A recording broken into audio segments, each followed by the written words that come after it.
Finally, the most intricate of the major summation rules, so-called Fubini's rule, or interchange of summation signs.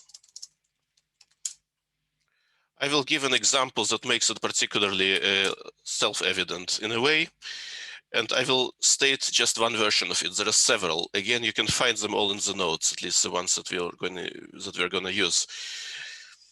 So what's a good example? Let x be a real number distinct from 1. It is well known that this sum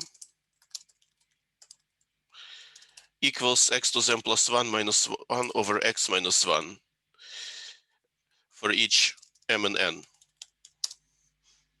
We actually mentioned this above. This is the famous geometric sum. Now find the following.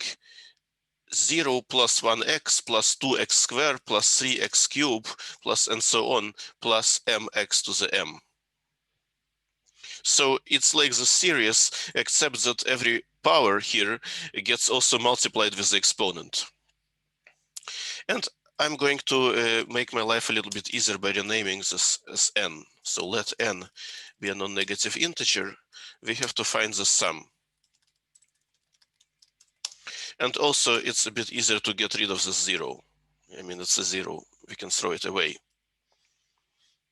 So how do we do it? If you mess around with this formula, you will realize there is a way to rewrite it in terms of geometric sums. Watch this.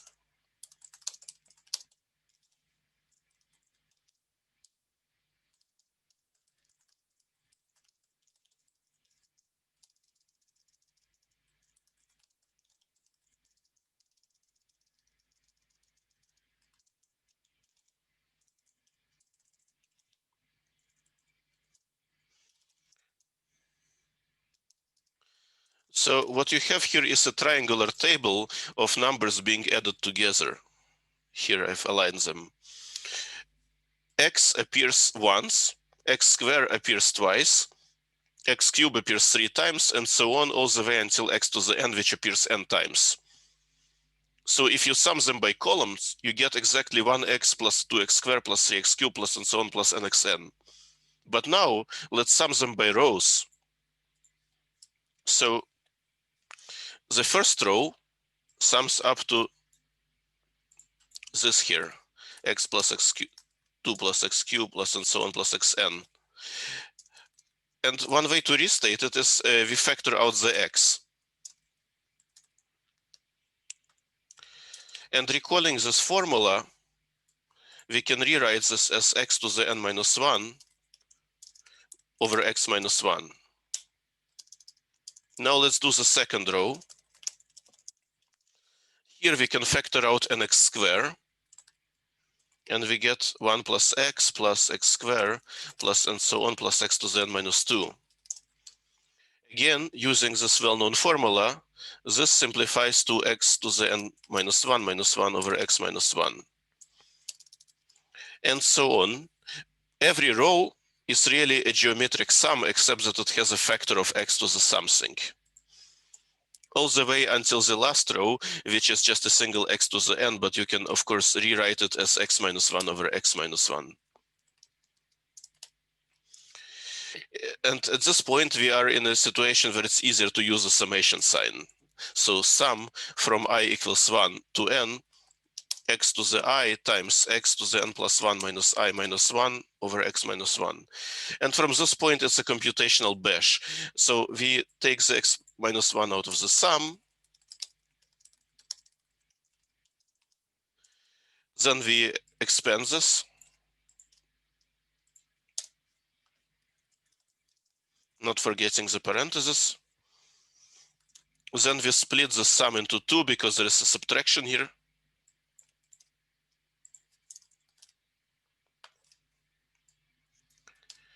And now xi times xn plus 1 minus I is simply xn plus 1. That's good. Now you have a sum of equal things. So n to the nx plus 1, n times x to the n plus 1. Whereas here you have again a geometric sum. x to the 1 plus x to the 2 plus and so on plus x to the n. At this point, we know what to do. We factor out an x and we get a real geometric sum. We use this formula to compute it. So this becomes x times x to the n minus 1 over x minus 1. So in total, you get this here. This is not a beautiful formula, but it's an explicit formula. It has no dots, it has no summation signs. So what did we really use here? We rewrote the sum as a sum of a triangular table, which was summed by column, and then we summed it by rows.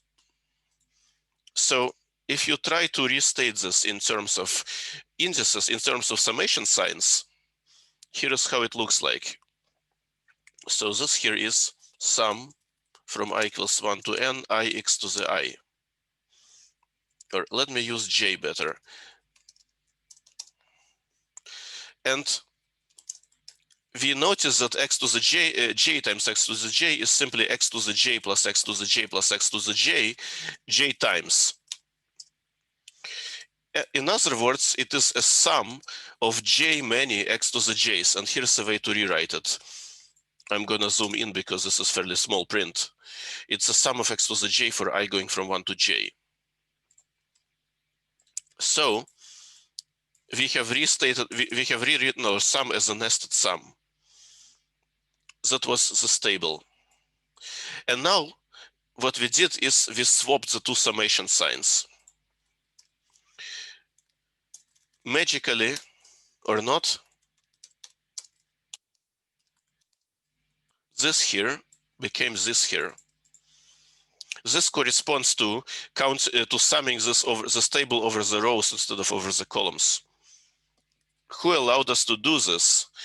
Well, it turns out that if you look at what exactly is going on here, this is summing a table over all rows, and this is summing a table over all columns.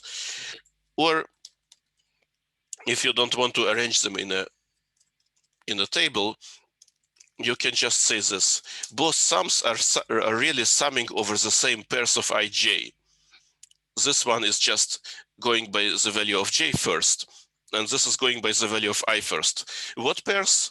Well, the ones that satisfy I less or equal to j.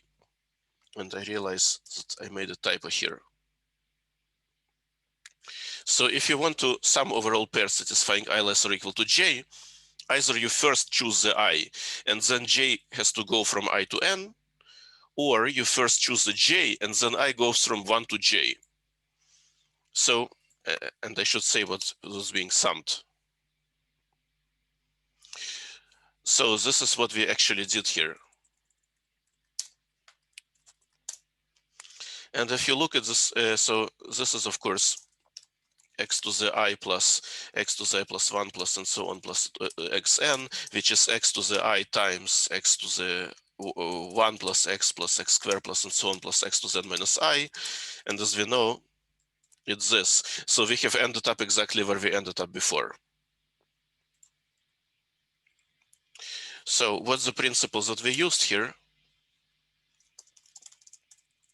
We use the following principle for interchange of summation signs. I'm just going to copy paste the signs that we interchanged.